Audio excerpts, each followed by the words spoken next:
I can never recall before a president inside the White House press room so close to tears. But then this has been almost a uniquely horrifying day here. It is the stuff of parents' nightmares, a seemingly deranged gunman running amok inside a primary school. They were responding to a massacre of the innocents, an attack on a primary school, and unbelievably on a kindergarten class. An event so shocking it may finally force America to address its gun laws. But above all else, it was a desperate tragedy for those caught inside these walls on a festive Friday morning. Within minutes, heavily armed SWAT teams arrived at the scene, and the hunt was on to track down the gunman, examining outbuildings to establish whether there were accomplices. Terrified parents arrived to locate their children, stunned as to the motive, baffled as well over how the gunman could gain access. Another friend of mine said that there was a masked man came in and just started shooting. So I don't know how he came in, because every time you go in, you have to ring a bell, and they can see you from the office, and they know who you are, and they let you in.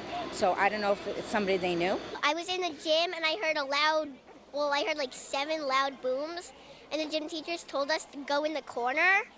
So we all huddled, and I kept hearing these booming noises.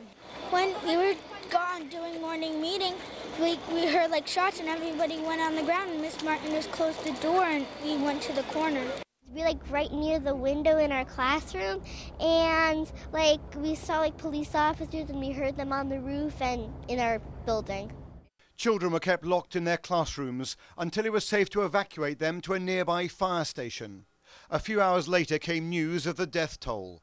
The gunman's inexplicable rage aimed at just 2 classrooms. 18 children that were pronounced dead at the school. There were 2 that were transported to area hospitals and pronounced dead at area hospitals. And there were 6 adults pronounced dead at the scene at the school. As the governor has reported, the shooter is deceased. Is deceased in the school.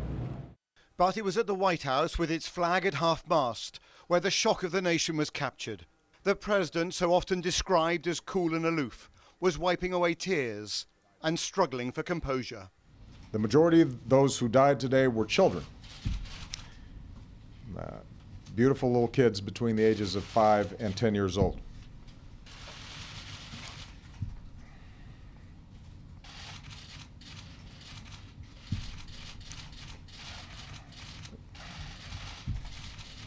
They had their entire lives ahead of them. Birthdays, graduations, weddings, kids of their own.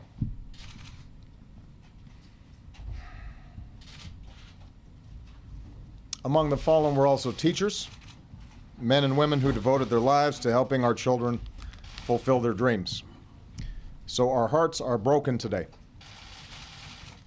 This evening, Michelle and I will do what I know every parent in America will do, which is hug our children a little tighter, and we'll tell them that we love them, and we'll remind each other how deeply we love one another.